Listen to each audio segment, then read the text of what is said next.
दोस्तों, आचार्य चाणक्य न केवल महान विद्वान थे बल्कि एक कुशल रणनीतिकार भी थे।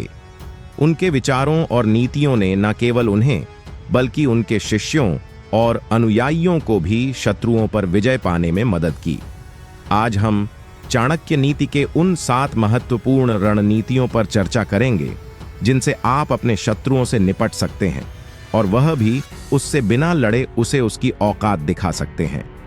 आपका दुश्मन आपके पास आकर खुद माफी मांगेगा। इससे पहले कि आप अपने दुश्मन को तड़पाना शुरू कर दो, जल्दी से इस वीडियो को लाइक करने के बाद चैनल को सब्सक्राइब कर लो, क्योंकि आपको हम रोज ऐसी ही चाणक्य की महान नीतियां बताते रहेंगे। और कमेंट में यह बताओ कि आप वीडियो कहां से देख रहे हैं। दुश्मन को हराने की पहली रणनीति जो चाणक्य ने बताई है वह है शत्रु को भ्रम में रखना।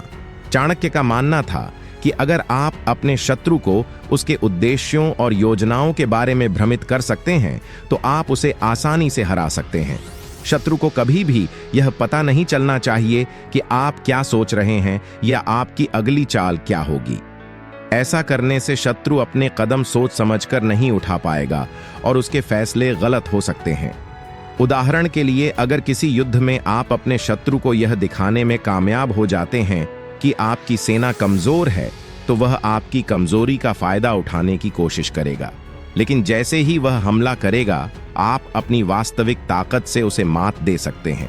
इस तरह भ्रम की नीति से आप अपने शत्रु को उसके ही जाल में फंसा सकते हैं और उस पर विजय प्राप्त कर सकते हैं। दूसरी रणनीति जो चाणक्य ने बताई है वह है शत्रु की कमजोरी का फायदा उठाना। हर शत्रु के अंदर कुछ ना कुछ कमजोरियां होती हैं, चाहे वह कितना भी शक्तिशाली क्यों ना हो। चाणक्य हमें सिखाते हैं कि हमें अपने शत्रु की कमजोरियों को ढूंढना चाहिए और उनका फायदा उठाना चाहिए। यह कमजोरी शारीरिक हो सकती है, मानसिक हो सकती है या फिर उसकी स्थिति या परिस्थिति से संबंधित हो सकती है।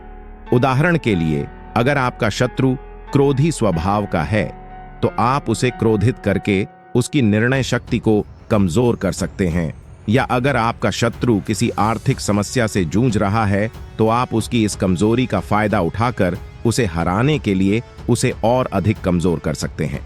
इस तरह शत्रु की कमजोरियों का सही तरीके से उपयोग करके आप उस पर आसानी से विजय प्राप्त कर सकते हैं। तीसरी रणनीति जो चाणक्य ने बताया है वह है शत्रु के अंदर भय पैदा करना। चाणक्य का मानना था कि भय एक ऐसा हथियार है जो सबसे मजबूत शत्रु को भी कमजोर बना सकता है। अगर आप अपने शत्रु के मन में भय पैदा करने में कामयाब हो जाते हैं तो वह खुद ब खुद हमला करने से पहले कई बार सोचेगा। इस तरह भय की नीति से आप अपने शत्रु को मानसिक रूप से कमजोर कर सकते हैं और उसे बिना किसी संघर्ष के हरा सकते हैं।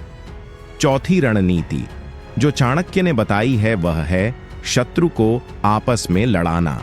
चाणक्य का मानना था कि अगर आप अपने शत्रुओं को आपस में लड़ाने में सफल हो जाते हैं तो वे खुद ही कमजोर हो जाएंगे और आपको उन्हें हराने के लिए अधिक प्रयास नहीं करना पड़ेगा। यह नीति विशेष रूप से तब काम आती है जब आपके शत्रु की संख्या अधिक हो या जब वे गठबंधन में हों। उदाहरण के लिए, अगर आपके 2 या अधिक शत्रु एक ही समय पर आपके खिलाफ हों तो आप उनके बीच झगड़ा लगाकर उन्हें आपस में ही उलझा सकते हैं। इससे उनकी ताकत कमजोर हो जाएगी और वे एक दूसरे को ही खत्म कर देंगे। इस तरह आप बिना किसी प्रत्यक्ष संघर्ष के अपने शत्रुओं पर विजय प्राप्त कर सकते हैं। पांचवी रणनीति जो चाणक्य ने बताई है वह है समय का सही उपयोग करना। वैसे समय का सही उपयोग कई बार चैनल को सब्सक्राइब करके भी होता है, जो आप नहीं कर रहे हैं। तो वीडियो लाइक करने के बाद चैनल को सब्सक्राइब कर लो और यह समझो कि चाणक्य का मानना था कि सही समय पर सही कदम उठाना शत्रु पर विजय पाने के लिए अत्यंत आवश्यक है। अगर आप जल्दबाजी में कोई निर्णय लेते हैं तो आप अपने शत्रु के जाल में फंस सकते हैं। इसीलिए चाणक्य हमें सिखाते हैं कि हमें धैर्यपूर्वक प्रतीक्षा करनी चाहिए और सही समय का इंतजार करना चाहिए। उदाहरण के लिए, अगर आपका शत्रु किसी परेशानी या संकट में है तो यह सही समय हो सकता है उस पर हमला करने का।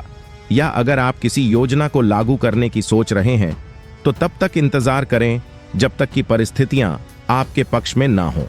इस तरह सही समय का इंतजार करके और अपने कदम को सोच समझकर उठाकर आप अपने शत्रु पर आसानी से विजय प्राप्त कर सकते हैं।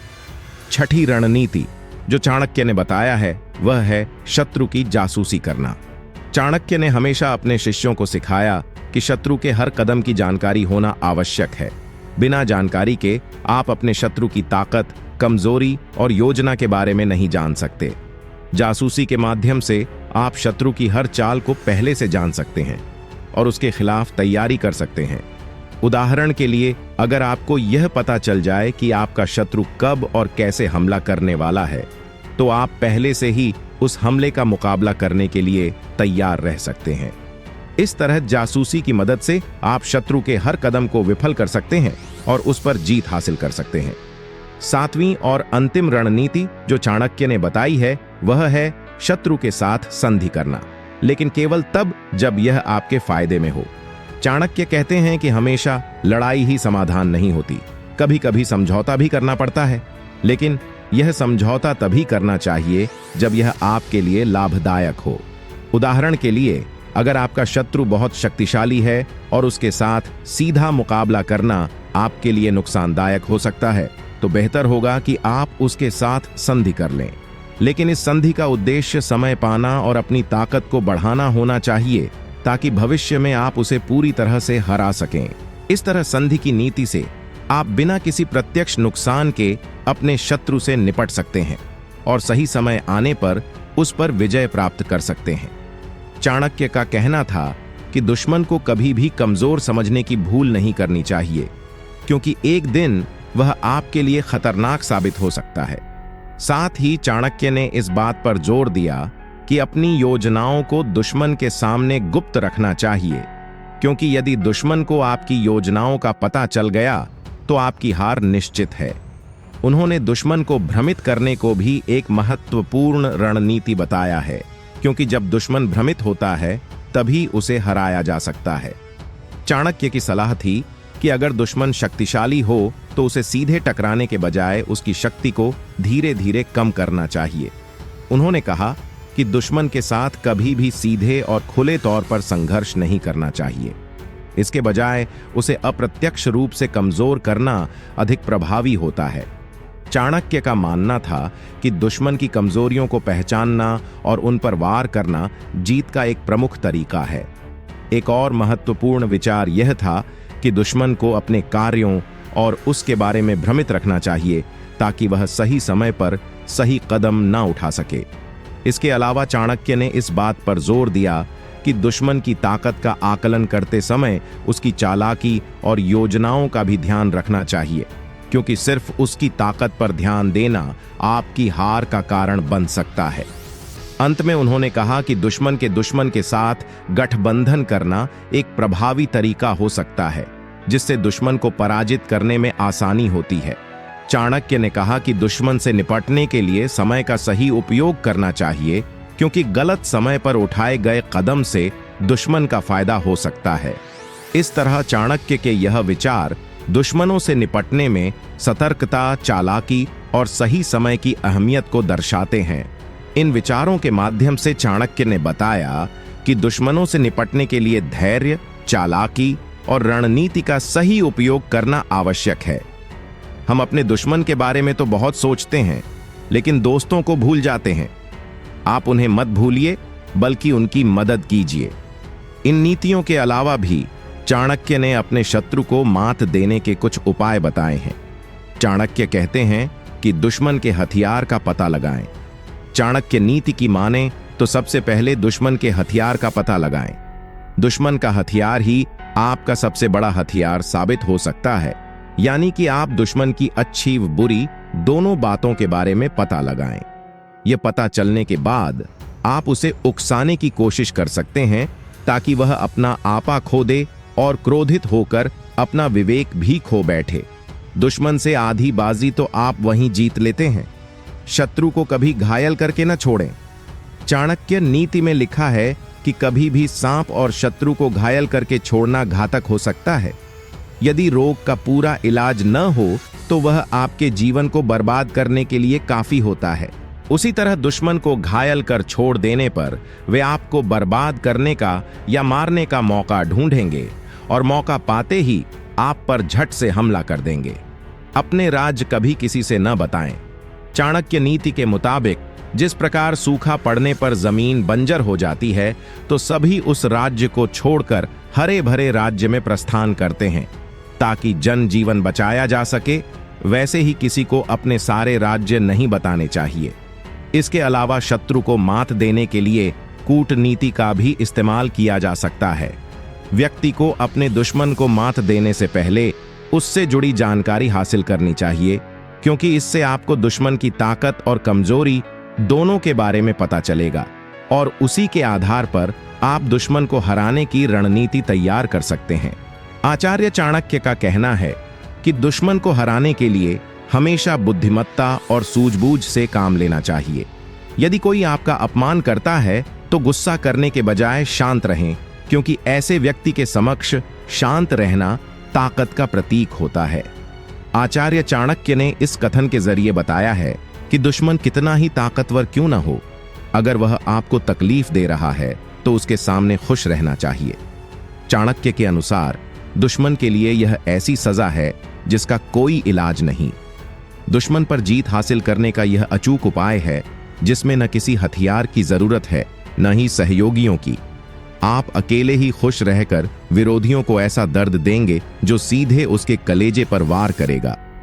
विरोधी अपनी दुश्मनी निकालने के लिए सदा व्यक्ति को तकलीफ में देखना चाहता है, लेकिन अगर आप उसके सामने हर परिस्थिति में खुश रहने की कोशिश करेंगे तो यह उसके मुंह पर करारा तमाचा होगा।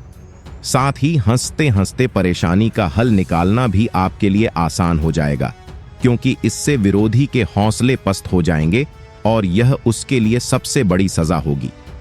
जीवन में कई बार ऐसा मौका आता है जब कोई अपना हमें धोखा देता है, पीठ पीछे वार करता है। ऐसे हालात में व्यक्ति अपने करीबियों को सजा नहीं दे पाता, क्योंकि वे दिल के करीब होते हैं। ऐसे मौकों पर सबक सिखाना है और बदला लेना है तो उसके सामने हमेशा अपना मिजाज खुश रखिए। ऐसा करके आप उसे जिंदगी भर की सजा दे सकते हैं। आचार्य चाणक्य ने अपने नीतिशास्त्र में बहुत सी ऐसी बातों का जिक्र किया है जो व्यक्ति के जीवन में बहुत काम आती हैं। जीवन में सफलता पाने के लिए या फिर पति पत्नी के रिश्तों में मिठास बनाए रखने के लिए इन नीतियों का पालन किया जा सकता है। चाणक्य नीति में धन कमाने से लेकर गरीबी दूर करने तक के लिए कई उल्लेख किए गए हैं। इसी तरह चाणक्य ने अपने नीतिशास्त्र में बताया कि व्यक्ति के अंदर किन गुणों के होने पर वह अमीर बन सकता है। जिन लोगों में यह गुण होते हैं वे आज नहीं तो कल अवश्य अमीरों की गिनती में शामिल होंगे और दुनिया में खूब नाम कमाएंगे। चाणक्य कहते हैं कि प्रकृति ने हमारे शरीर को 5 तत्वों से बनाया, लेकिन कलयुग के इंसानों ने उसमें एक तत्व और अधिक कर दिया और वह है पैसा। पैसों से सब चीजें नहीं खरीदी जा सकती, लेकिन पैसों से बहुत कुछ खरीदा जा सकता है। आज के समय में पैसा कमाना जितना मुश्किल नहीं है, उससे भी ज्यादा मुश्किल है पैसों को संभाल कर रखना। इस दुनिया में बहुत लोग ऐसे होते हैं जिनके पास कुछ पैसा क्या आ जाता है, वे लोग घमंड में आ जाते हैं। वे लोग पैसों के नियम को जानते ही नहीं हैं। आपने ध्यान दिया होगा कि सरस्वती की तस्वीर हमेशा बैठी होती है और लक्ष्मी की तस्वीर सीधी रहती है। सरस्वती यह कहती है कि मैं जल्दी आऊंगी नहीं, और यदि मैं आ गई तो वापस जाऊंगी नहीं, क्योंकि ज्ञान इतनी आसानी से अर्जित नहीं किया जा सकता, और यदि हमने एक बार किसी ज्ञान को अर्जित कर लिया तो वह ज्ञान हमसे कोई छीन नहीं सकता। लेकिन लक्ष्मी का यह नियम होता है कि वह जल्दी आ भी जाती है तो जल्दी चली भी जाती है। यदि किसी इंसान को सही तरीके से रखना नहीं आया तो वह जल्दी उस घर से निकल जाती है। आज की इस कहानी के अंदर मैं आप लोगों को 6 ऐसे खर्च बताऊंगा जिन्हें आपको आज और अभी से ही बंद कर देना चाहिए, तभी आप पैसों के सही नियम को समझ पाएंगे। आप कितना कमाते हैं यह जरूरी नहीं है। आप जितना भी कमाते हैं इसमें से आप अपना खर्चा इन 6 जगहों पर कम कर दें। धीरे धीरे आपके घर में धन रुकना शुरू हो जाएगा। आपको खुद ही लगेगा कि सच में हमारे घर में पैसा रुकना शुरू हो गया है। अमीर बनने का सबसे पहला रास्ता यही होता है कि अपने खर्च को कम कर दो और ज्यादा पैसा कमाने का तरीका ढूंढो। तो चलिए जानते हैं कि वे कौन सी 6 चीजें हैं जहां हमें पैसा नहीं खर्च करना चाहिए। तो चलिए वीडियो शुरू करते हैं। उससे पहले वीडियो को लाइक करके ला इंस्पायर्ड चैनल को सब्सक्राइब करें और कमेंट में यह बताइए कि आप वीडियो कहां से देख रहे हैं। सबसे पहला खर्च है दिखावे का खर्च। आपके अगल बगल में किसी ने महंगी कार ले ली तो अब आपके मन में जलन होने लगती है कि मुझे भी जल्दी कार लेनी है, और यही दिखावे का खर्च आपको पूरी उम्र गरीब बनाकर रखता है। दोस्तों, हम में से ऐसे बहुत से लोग होते हैं जो सिर्फ दिखावे के चक्कर में ही बहुत सारा ऐसा सामान उठा लाते हैं, जैसे कि दूसरों के सामने अपना रुतबा अधिक हो सके। कार ले लेना, महंगे जेवर ले लेना, महंगे मोबाइल ले लेना, या फिर ऐसी कोई महंगी चीज खरीद लेना जिसकी हमें हमारी जिंदगी में कोई जरूरत भी नहीं होती। और जब उन्हें कोई समझाता है तो कहते हैं हम किसी से कम हैं क्या। वे लोग यह नहीं समझते हैं कि इससे हमारा सिर्फ नुकसान होता है, न कि कुछ फायदा। यदि आपको सच में अमीरी के रास्ते पर चलना है तो यह सारे खर्चे सबसे पहले आपको बंद करना होगा और वही पैसा कहीं इन्वेस्ट करना सीखना होगा। मैं यह नहीं कहता कि आप अपने शौक पूरे न करें। मेरे कहने का मतलब यह है कि जिस चीज की आपको जरूरत है बस आप वही लें। किसी को देखकर कोई सामान बिल्कुल न लें। दूसरी बात है कंपनियों की स्कीम से दूर रहना। अपने सामान की बिक्री अधिक करने के लिए अलग अलग ब्रांड की जो कंपनियां होती हैं वे लुभाने की स्कीम लाती हैं, लेकिन यह उनकी मार्केटिंग करने की रणनीति होती है जो हम लोग समझ नहीं पाते, और बहुत सारे लोग अलग अलग स्कीम के चक्कर में आकर वह चीज भी खरीद लेते हैं जिसकी उन्हें जरूरत भी नहीं होती। यदि हम मार्केट में जाते हैं और हमें पता चलता है कि पर डिस्काउंट के अंदर वॉच मिल रही है, बल्कि हमारे घर में तो 2-4 वॉच रखी हुई हैं, लेकिन फिर भी हम उस वॉच को खरीद लेते हैं। हम लोग यह नहीं समझते कि यह सब मार्केटिंग करने की रणनीति होती है। इससे हमें फायदा नहीं होता बल्कि कंपनी को ही फायदा होता है। इसीलिए ऐसे शौक कभी न पालें, क्योंकि यही गरीब होने का सबसे महत्वपूर्ण कारण भी होता है। जिस चीज की हमें जरूरत नहीं है और उसी चीज में हम लक्ष्मी को खर्च कर देते हैं तो उससे हमारे घर की लक्ष्मी नाराज हो जाती है और फिर धीरे धीरे हमारे घर से निकलने लगती है। तीसरा खर्च है कर्ज। आज के समय में ज्यादातर लोग कर्ज लेकर महंगी महंगी चीजें खरीद लेते हैं, जैसे कि कार, बंगला, मोबाइल, और फिर उसका पैसा भरते रहते हैं। जैसे कि आजकल हम लोग क्रेडिट कार्ड का इस्तेमाल करते हैं। क्रेडिट कार्ड हमें पैसे खर्च करने के लिए कहता है, जो पैसा हमारे पास है या फिर जो पैसा हमारे पास आने वाला है, और उस पैसे को हम खर्च कर देते हैं। तो जरा सोचिए कि हम अमीर कैसे बन पाएंगे। जो पैसा हमारे पास आया ही नहीं उस पैसे को भी हम खर्च कर देते हैं। हम अमीर बनने के बारे में सोचते हैं, अमीर बनने की वीडियो देखते हैं, लेकिन उन बातों का पालन नहीं करते। बहुत लोग तो ऐसे भी होते हैं जो लोन लेकर जमीन खरीद लेते हैं और यह सोचते हैं कि जब हमें इसमें फायदा होगा तो हम लोन वापस कर देंगे, लेकिन वे यह नहीं समझते कि जितना हमें इसमें फायदा होगा उससे ज्यादा हमें लोन का ब्याज भरना होगा। हाँ तो दोस्तों, ऐसा काम कभी ना करें। कर्ज लेकर कोई भी चीज ना खरीदें। चौथी और सबसे अच्छी बात यह है कि आप अपने पैसों को कैश में रखकर ही खर्च करें। कभी भी मोबाइल फोन के किसी भी ऐप का उपयोग करके पैसा खर्च न करें। आपको शायद पता नहीं होगा कि आप कोई भी सामान खरीदते हैं और फिर फोन से पेमेंट करते हैं तो आपको आपके पैसा खर्च होने का ज्यादा तकलीफ नहीं होता, क्योंकि वह पैसा आपके जेब से नहीं जा रहा। लेकिन वहीं पर यदि आप अपने जेब से पैसा निकालकर खर्च करते हैं तो आपको महसूस होगा कि यार पैसा खर्च हो रहा है। अगर आपको यकीन न हो तो आप ऐसा करके देखना। मार्केट जाना और फिर किसी भी सामान का पैसा अपने फोन से पे करना, जिससे आपको ज्यादा महसूस नहीं होगा कि आपका पैसा खर्च हो रहा है। लेकिन जिस दिन आप अपनी जेब से पैसा निकाल कर दोगे तो उस दिन आपको जरूर लगेगा कि यार पैसा जेब से जा रहा है, मेरा पैसा खर्च हो रहा है, ज्यादा पैसा खर्च हो रहा है। पांचवी बात, आपको ध्यान रखनी है, अपनी भावनाओं पर काबू रखना है। अगर आपको कोई चीज पसंद आ रही है और आप उसे खरीदना चाहते हैं तो सबसे पहले यह देख लें कि वाकई क्या इस चीज की आपको जरूरत है, क्योंकि बहुत से लोग कोई चीज पसंद आने पर उसे तुरंत खरीद लेते हैं। कई बार तो ऐसा भी होता है कि कोई स्कीम वाले आते हैं जो हमें लुभाने वाली चीजें लेकर आते हैं और हमें वह चीज पसंद आ जाती है और हम उसे तुरंत खरीद लेते हैं। तो हमें ऐसी चीजों को लेने से बचना चाहिए। हमें ऐसी चीज नहीं लेनी चाहिए, बल्कि हमें सिर्फ ऐसी ही चीज लेनी चाहिए जिसकी हमें जरूरत हो। छठी और आखिरी बात यह है कि कभी भी कोई भी शौक न पालें। आपको शायद इस बात का पता होगा कि हमारी दुनिया में महंगाई का सबसे महत्वपूर्ण कारण शौक है। आज के समय में नॉर्मल का फोन आ रहा है और वहीं पर लाख का भी फोन आ रहा है।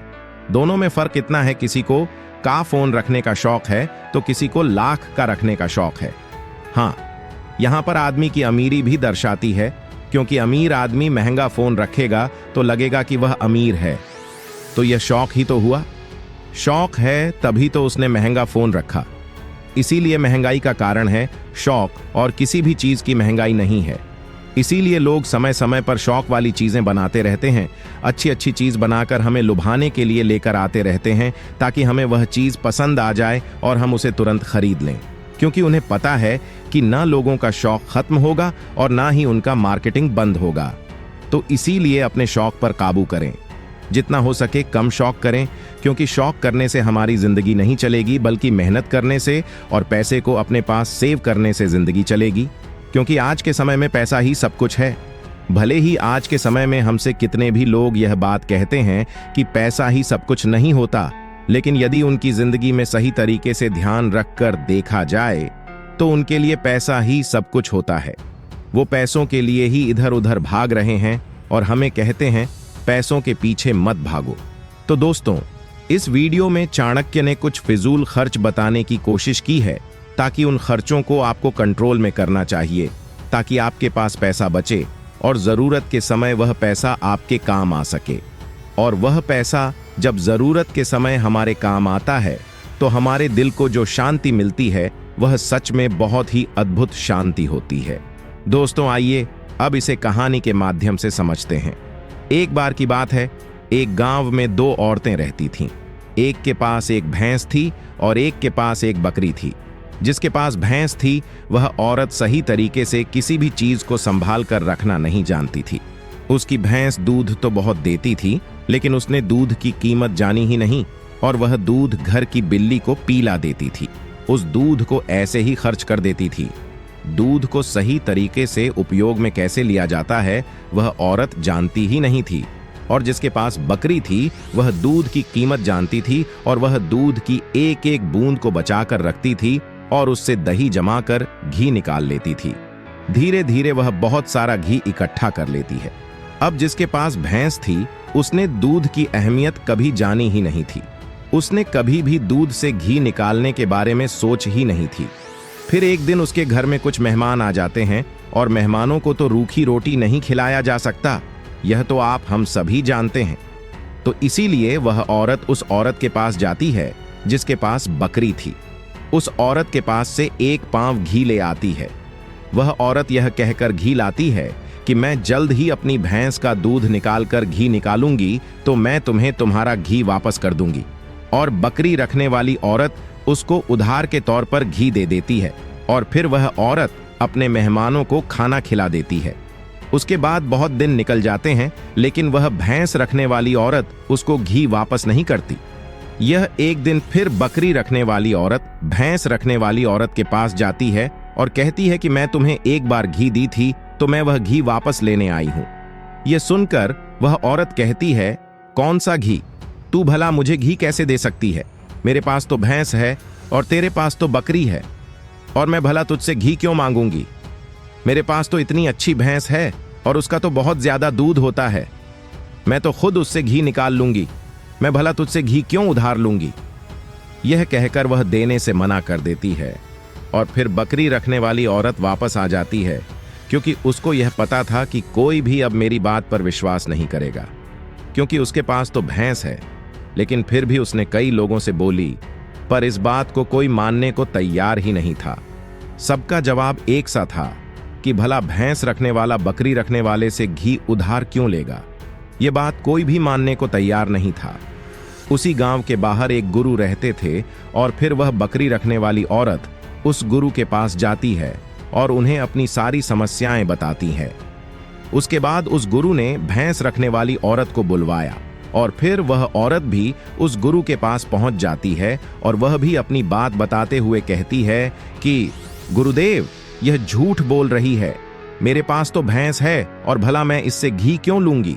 अब उस गुरु को इसका फैसला करना था कि क्या सच में भैंस रखने वाली औरत बकरी रखने वाली औरत से घी उधार ली है या नहीं, क्योंकि बकरी का दूध तो बहुत कम होता है और भैंस का तो बहुत ज्यादा होता है।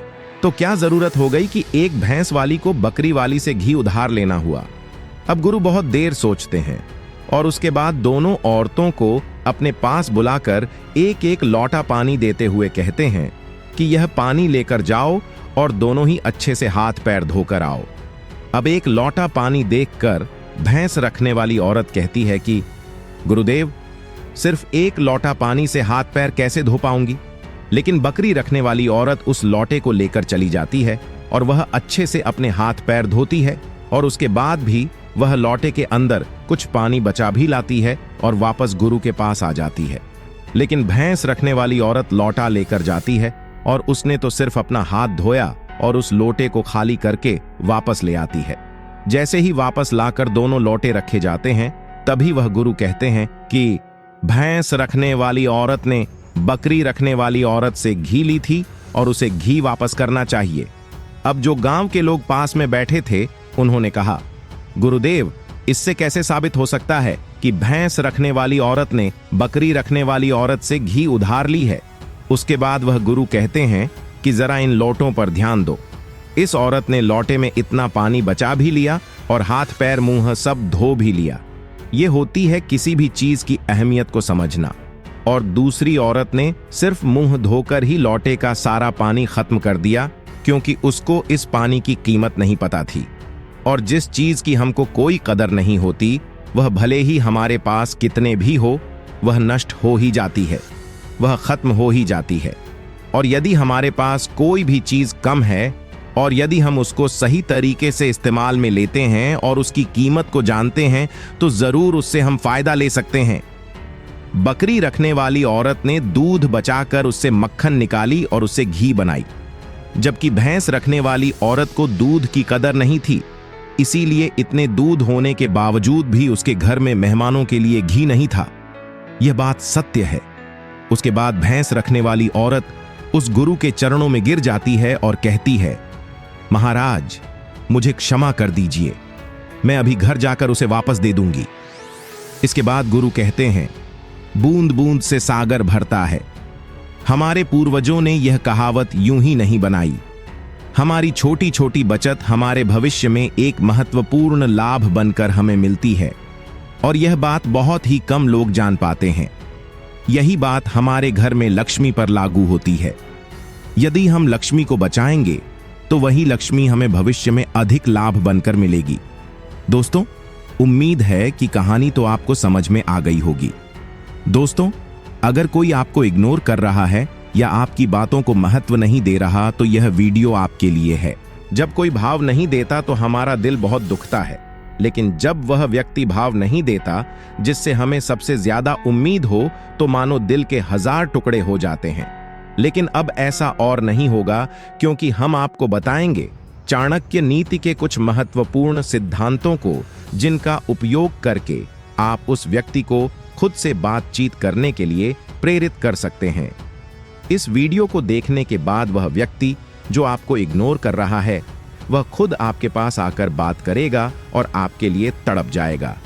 वीडियो को अंत तक जरूर देखना और वीडियो शुरू करने से पहले ला इंस्पायर्ड चैनल को सब्सक्राइब कर लेना, क्योंकि हम रोज ऐसी ही काम की वीडियोस आपके लिए लाते रहते हैं।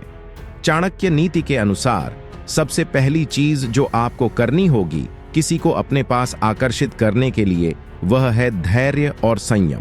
चाणक्य नीति के अनुसार धैर्य और संयम किसी व्यक्ति को प्रभावित करने के लिए सबसे महत्वपूर्ण गुण माने जाते हैं। धैर्य का अर्थ है समय की प्रतीक्षा करना और तत्काल परिणाम की अपेक्षा न करना। स्विंग से सीखते हैं कि सफलता की कुंजी धैर्य में है।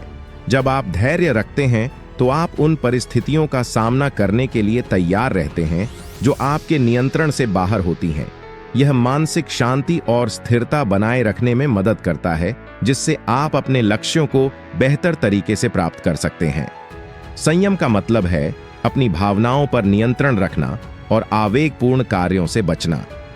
चाणक्य का मानना था कि जो व्यक्ति अपनी भावनाओं पर नियंत्रण रख सकता है, वह अपने जीवन में आने वाली चुनौतियों का सफलतापूर्वक सामना कर सकता है।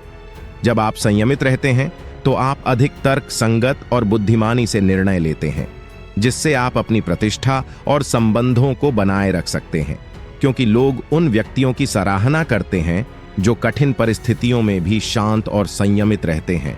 धैर्य और संयम का सम आपकी शक्ति को बढ़ाता है और आपको एक प्रभावशाली व्यक्तित्व बनाने में मदद करता है। जब आप धैर्य और संयम के साथ अपने लक्ष्यों की ओर बढ़ते हैं तो आप अपने कार्यों और शब्दों में परिपक्वता और विश्वास प्रदर्शित करते हैं। लोग आपकी इस स्थिरता और शांति को देखकर प्रभावित होते हैं और आपकी ओर आकर्षित होते हैं। इस प्रकार चाणक्य नीति के ये गुण न केवल आपको अपने लक्ष्यों तक पहुंचाने में मदद करते हैं, बल्कि दूसरों को भी आपकी ओर आकर्षित करते हैं और उन्हें आपके प्रति सम्मानपूर्ण दृष्टिकोण अपनाने के लिए प्रेरित करते हैं। चाणक्य नीति के अनुसार दूसरी चीज जो आपको करनी होगी किसी को अपने पास आकर्षित करने के लिए, वह है स्वयं में सुधार। चाणक्य के अनुसार स्वयं में सुधार करना और अपनी योग्यता और क्षमताओं को निरंतर बढ़ाना अत्यंत महत्वपूर्ण है। स्वयं में सुधार का अर्थ है अपने ज्ञान, कौशल और व्यवहार को समय समय पर उन्नत करना। यह प्रक्रिया आपको अपने व्यक्तिगत और पेशेवर जीवन में सफल होने के लिए आवश्यक उपकरण प्रदान करती है। जब आप अपने कौशल और ज्ञान में निरंतर वृद्धि करते हैं तो आप अपनी क्षमताओं के प्रति अधिक आत्मविश्वास महसूस करते हैं, जो आपके कार्यों और निर्णयों में परिलक्षित होता है। अपने काम और व्यवहार में उत्कृष्टता प्रदर्शित करना भी चाणक्य के सिद्धांतों का एक महत्वपूर्ण हिस्सा है। इसका मतलब है कि आप जो भी कार्य करें उसे पूर्ण निष्ठा, समर्पण और गुणवत्ता के साथ करें। उत्कृष्टता का लक्ष्य केवल अपने कार्यों को बेहतर बनाने में नहीं है, बल्कि यह दूसरों के लिए एक उदाहरण स्थापित करने में भी है। जब आप अपने काम में उत्कृष्टता दिखाते हैं तो लोग न केवल आपके प्रयासों की सराहना करते हैं, बल्कि वे आपसे सीखने और प्रेरित होने की कोशिश भी करते हैं। जब आप अपनी योग्यता और क्षमताओं को बढ़ाते हैं और अपने काम में उत्कृष्टता प्रदर्शित करते हैं तो लोग स्वाभाविक रूप से आपकी ओर आकर्षित होते हैं। यह आकर्षण न केवल आपकी व्यक्तिगत प्रतिभा के कारण होता है, बल्कि आपके अनुशासन, समर्पण और सकारात्मक दृष्टिकोण के कारण भी होता है। लोग ऐसे व्यक्तियों की ओर आकर्षित होते हैं जो स्वयं को निरंतर सुधारने के लिए प्रतिबद्ध होते हैं और जो अपने कार्यों में श्रेष्ठता प्राप्त करने की कोशिश करते हैं। इस प्रकार चाणक्य नीति के अनुसार स्वयं में सुधार करना और उत्कृष्टता प्रदर्शित करना न केवल आपको व्यक्तिगत और पेशेवर जीवन में सफल बनाता है, बल्कि यह दूसरों को भी प्रेरित करता है और आपकी प्रतिष्ठा को बढ़ाता है। चाणक्य नीति के अनुसार तीसरी चीज जो आपको करनी होगी किसी को अपने पास आकर्षित करने के लिए, वह है सदाचार और विनम्रता। चाणक्य नीति में सदाचार और विनम्रता को अत्यधिक महत्व दिया गया है। सदाचार का अर्थ है नैतिकता, ईमानदारी और अच्छे व्यवहार का पालन करना। यह सुनिश्चित करता है कि आपके कार्य और शब्द सच्चाई और ईमानदारी पर आधारित हों। सदाचारी व्यक्ति समाज में एक सकारात्मक छवि बनाता है और लोगों का विश्वास और सम्मान अर्जित करता है। जब आप सदाचार का पालन करते हैं तो लोग आप पर भरोसा करते हैं और आपके साथ व्यवहार करने में सहज महसूस करते हैं। विनम्रता भी चाणक्य के सिद्धांतों का एक महत्वपूर्ण हिस्सा है। विनम्रता का अर्थ है अपने अहंकार को नियंत्रण में रखना और दूसरों के प्रति आदर और सम्मान का भाव रखना। विनम्र व्यक्ति दूसरों की भावनाओं और विचारों का सम्मान करता है और कभी भी अपनी उपलब्धियों या योग्यताओं का घमंड नहीं करता। जब आप विनम्रता से व्यवहार करते हैं तो लोग आपकी विनम्रता और सरलता की सराहना करते हैं। यह आपके व्यक्तित्व को आकर्षक और सम्माननीय बनाता है। अपने शब्दों और कार्यों में हमेशा विनम्रता बनाए रखना महत्वपूर्ण है। यह केवल एक गुण नहीं है, बल्कि यह आपके संचार और संबंधों को मजबूत बनाने का एक तरीका भी है। जब आप विनम्रता और सदाचार का पालन करते हैं तो आप लोगों के दिलों में स्थान बनाते हैं और वे आपकी संगति में रहना पसंद करते हैं। यह आपके नेटवर्क को बढ़ाने और मजबूत करने में भी मदद करता है। इस प्रकार चाणक्य नीति के अनुसार सदाचार और विनम्रता का पालन करना न केवल आपके व्यक्तित्व को आकर्षक बनाता है, बल्कि यह आपको समाज में एक सम्मानजनक स्थान भी प्रदान करता है। जब आप नैतिकता और विनम्रता से प्रेरित होकर कार्य करते हैं, तो लोग स्वतः ही आपकी ओर आकर्षित होते हैं और आपके प्रति आदर और सम्मान का भाव रखते हैं। चाणक्य नीति के अनुसार चौथी चीज जो आपको करनी होगी किसी को अपने पास आकर्षित करने के लिए, वह है साहस और आत्मविश्वास। इसे करने के बाद भाव ना देने वाला व्यक्ति आपके लिए तड़प जाएगा। लेकिन इसे समझने से पहले मैं आपको याद दिला दूं कि आपने अभी तक चैनल को सब्सक्राइब नहीं किया है। कृपया सब्सक्राइब कर लें और अपने उस खास व्यक्ति के खातिर जिसके लिए आप वीडियो देख रहे हैं, इस वीडियो को लाइक कर दीजिए। चाणक्य नीति के अनुसार साहस और आत्मविश्वास किसी भी व्यक्ति की सफलता के महत्वपूर्ण गुण हैं। आत्मविश्वास का मतलब है कि आप अपने विचारों, क्षमताओं और निर्णयों में विश्वास रखते हैं।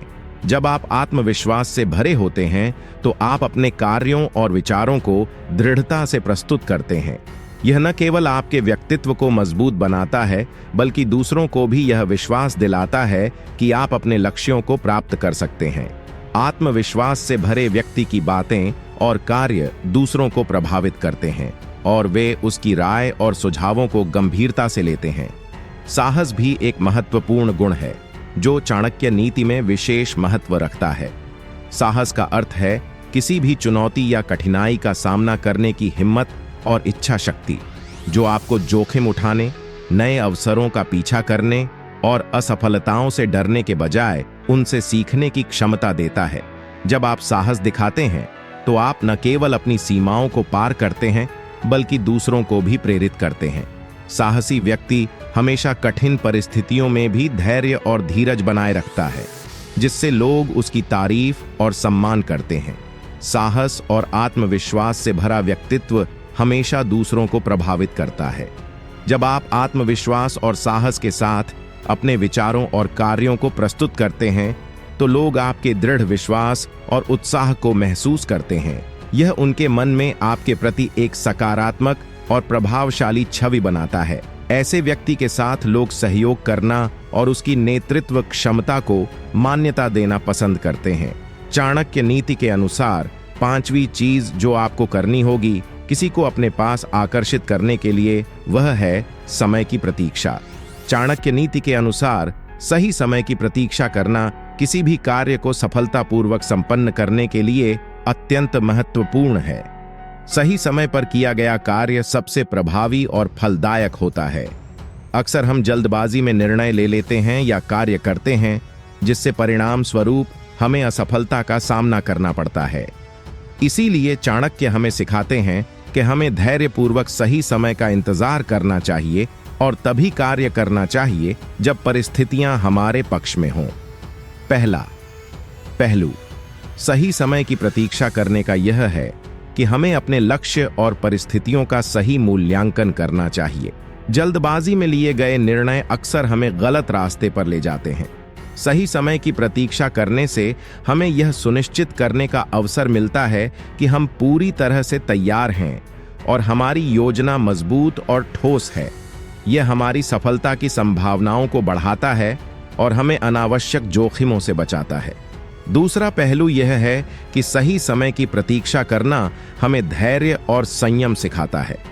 जीवन में कई बार हमें प्रतिकूल परिस्थितियों का सामना करना पड़ता है और यह महत्वपूर्ण है कि हम धैर्यपूर्वक सही समय का इंतजार करें।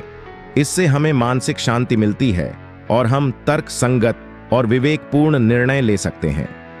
सही समय का इंतजार करने से हमें अपनी ऊर्जा और संसाधनों का सही उपयोग करने का मौका मिलता है, जिससे हमारी सफलता की संभावनाएं बढ़ जाती हैं।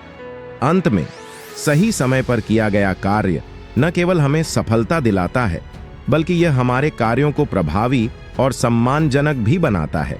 जब हम सही समय का इंतजार करते हैं और तभी कार्य करते हैं जब परिस्थितियां अनुकूल हों, तो लोग हमारी समझदारी और धैर्य की सराहना करते हैं। यह हमारी प्रतिष्ठा को बढ़ाता है और हमें एक प्रभावशाली व्यक्तित्व के रूप में प्रस्तुत करता है। इस प्रकार चाणक्य नीति के अनुसार सही समय की प्रतीक्षा करना अत्यंत महत्वपूर्ण है। यह हमें धैर्य, संयम और विवेकपूर्ण निर्णय लेने की क्षमता प्रदान करता है, जिससे हम अपने लक्ष्य को सफलतापूर्वक प्राप्त कर सकते हैं और एक प्रभावशाली व्यक्तित्व के रूप में उभर सकते हैं। चाणक्य नीति के अनुसार छठी और आखिरी चीज जो आपको करनी होगी किसी को अपने पास आकर्षित करने के लिए, वह है संबंधों का निर्माण। चाणक्य नीति के अनुसार सफल होने के लिए संबंधों का निर्माण और प्रबंधन अत्यंत महत्वपूर्ण है, खासकर जब आपका लक्ष्य किसी विशेष व्यक्ति का ध्यान आकर्षित करना हो, तो आपको उन लोगों के साथ अच्छे संबंध बनाने पर ध्यान देना चाहिए जो उस व्यक्ति के निकट होते हैं। यह एक रणनीतिक दृष्टिकोण है जो आपकी प्रतिष्ठा और प्रभाव को बढ़ाने में सहायक होता है। पहला कदम यह है कि आप लक्षित व्यक्ति के आसपास के लोगों के साथ अच्छे संबंध बनाएं। इसका मतलब है कि आप उनके साथ सहानुभूति, सहयोग और सम्मान का व्यवहार करें। जब आप इन लोगों के साथ अच्छा व्यवहार करेंगे और उनके साथ समय बिताएंगे, तो वे आपकी सकारात्मकता और गुणों को पहचानेंगे। यह संबंध धीरे धीरे मजबूत होते जाएंगे और आप उनके सर्कल का एक महत्वपूर्ण हिस्सा बन जाएंगे। दूसरा कदम यह है कि आप अपने कार्यों और व्यवहार में ईमानदारी और समर्पण दिखाएं। जब आपके आसपास के लोग देखेंगे कि आप अपने काम में कितने समर्पित और ईमानदार हैं, तो वे आपकी सराहना करेंगे। यह सराहना धीरे धीरे लक्षित व्यक्ति तक पहुंचेगी, जिससे वह भी आपके गुणों और क्षमताओं को पहचान सकेगा। आपकी सकारात्मक छवि उनके मन में बन जाएगी और वे स्वतः ही आप पर ध्यान देने लगेंगे। तीसरा कदम यह है कि आप अपनी बातों और कार्यों में सद्भावना और सहयोग दिखाएं। आपके आसपास के लोग जब देखेंगे कि आप हमेशा दूसरों की मदद करने के लिए तैयार रहते हैं और किसी भी समस्या का समाधान ढूंढने में सहयोग करते हैं, तो वे आपकी प्रशंसा करेंगे। इससे न केवल आपके संबंध मजबूत होंगे, बल्कि लक्षित व्यक्ति भी आपके इस गुण को सराहे और आपसे प्रभावित होगा। इस प्रकार चाणक्य नीति के अनुसार संबंधों का निर्माण और प्रबंधन किसी भी लक्ष्य को प्राप्त करने के लिए अत्यंत महत्वपूर्ण है। जब आप लक्षित व्यक्ति के आसपास के लोगों के साथ अच्छे संबंध बनाएंगे और उनके साथ सहयोग करेंगे, तो वे आपकी सराहना करेंगे और आपकी सकारात्मक छवि लक्षित व्यक्ति तक पहुंचेगी। इससे वह व्यक्ति भी आपके प्रति आकर्षित होगा और आपसे बातचीत करने में रुचि दिखाएगा। दोस्तों, न जाने कितने लोग इसी तरह किसी के इग्नोर करने से परेशान हैं। आपसे हाथ जोड़कर निवेदन है कि अपने सभी दोस्तों को यह वीडियो जरूर शेयर करना और चैनल सब्सक्राइब और वीडियो को लाइक जरूर करके जाना। धन्यवाद। दोस्तों, क्या आपको भी ऐसा लगता है कि आप जिन लोगों पर सबसे ज्यादा भरोसा करते हैं, वही लोग आपको धोखा देकर आगे बढ़ जाते हैं? क्या आपके साथ भी ऐसा हुआ है कि आपके करीबी रिश्ते, जिनमें आपने बहुत उम्मीदें लगाई थीं, अचानक आपको धोखा देकर दूर चले गए? अगर हाँ, तो आपको इस वीडियो को जरूर देखना चाहिए, क्योंकि आज हम चाणक्य नीति की उन सीखों के बारे में बात करेंगे जो हमें मतलबी लोगों की पहचान करना सिखाती हैं।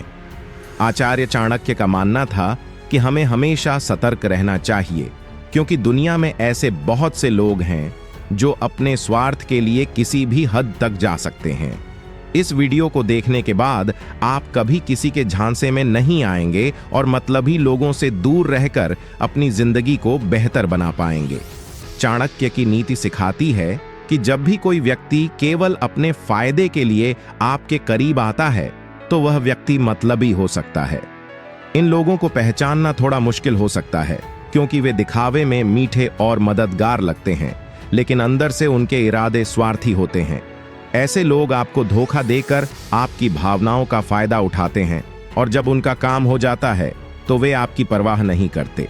इस वीडियो के माध्यम से हम चाणक्य की उन नीतियों पर चर्चा करेंगे जो आपको ऐसे स्वार्थी लोगों की पहचान करने में मदद करेंगी। ध्यान से सुनिए और समझिए, क्योंकि एक बार अगर आपने इन्हें पहचान लिया, तो आप अपनी जिंदगी में बेहतर रिश्तों और विश्वास पात्र लोगों का चयन कर सकेंगे। आगे बढ़ने से पहले चैनल को सब्सक्राइब कर लो और वीडियो को लाइक जरूर करें।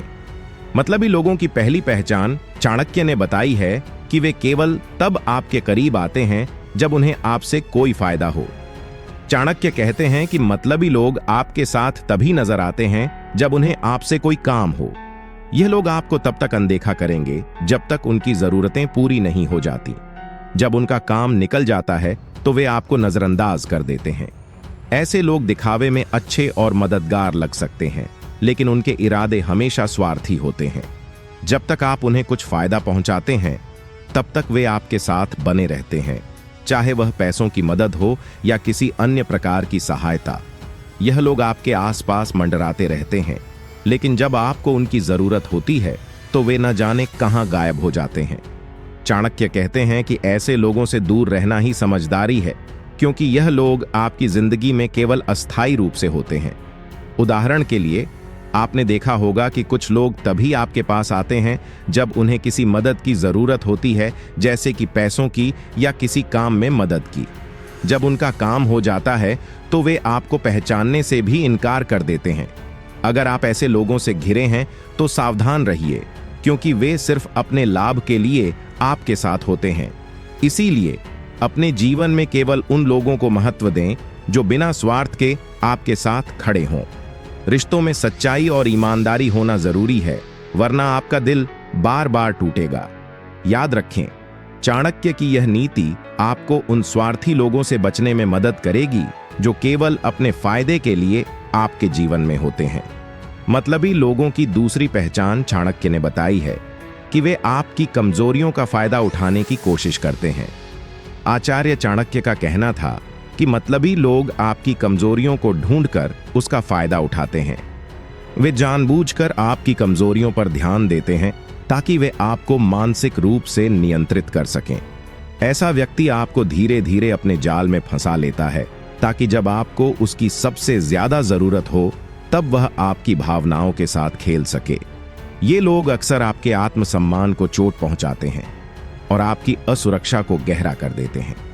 जब आपको सबसे ज्यादा समर्थन और सहानुभूति की आवश्यकता होती है तो ये लोग आपकी कमजोरियों को उभार कर आपको और भी कमजोर बना देते हैं। उनकी चालाकी यह होती है कि वे आपको यह महसूस कराते हैं कि आप उनके बिना कुछ नहीं कर सकते। ऐसे लोग आपके आत्मविश्वास को तोड़ते हैं और आपको हमेशा कमजोर बनाए रखते हैं। उदाहरण के लिए, एक सहकर्मी जो आपके काम में छोटी छोटी गलतियों को बार बार उजागर करता है, यह दर्शाता है कि वह आपकी कमजोरी का फायदा उठा रहा है। या फिर एक रिश्तेदार जो आपकी असफलताओं का मजाक बनाता है और हर मौके पर आपको नीचा दिखाने की कोशिश करता है, वह भी एक मतलबी व्यक्ति की निशानी हो सकती है। ऐसे लोग केवल आपको कमजोर करके अपने फायदे की सोचते हैं।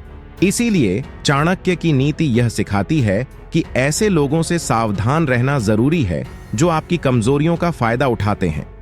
आपको अपनी ताकत को पहचान कर ऐसे स्वार्थी लोगों से दूरी बनानी चाहिए, ताकि वे आपके आत्मविश्वास को कम न कर सकें।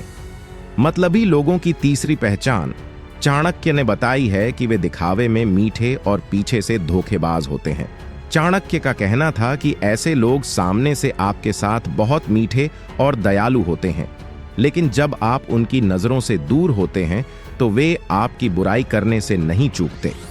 ऐसे लोग आपके सामने अच्छे बनने का दिखावा करते हैं ताकि आप उन पर भरोसा कर सकें, लेकिन असल में उनका मकसद सिर्फ आपका फायदा उठाना होता है।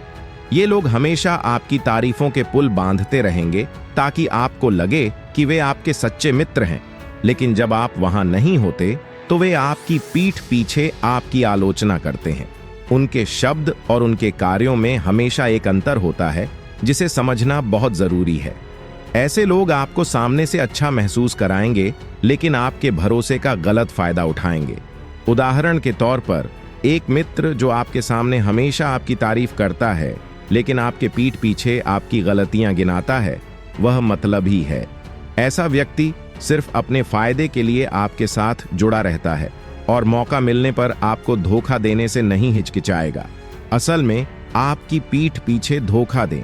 ऐसे लोग आपकी तरक्की में बाधा बन सकते हैं और उनसे दूरी बनाकर ही आप सच्ची सफलता की ओर बढ़ सकते हैं।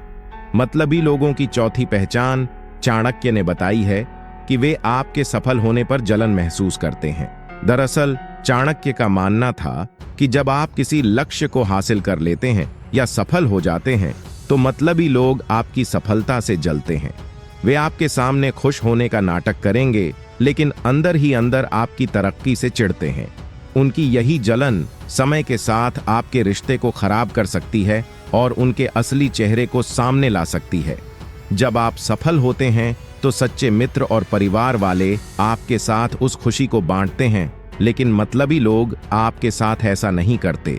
वे आपके सामने नकली मुस्कान के साथ बधाई देंगे, लेकिन उनकी आंखों में ईर्ष्या साफ नजर आएगी।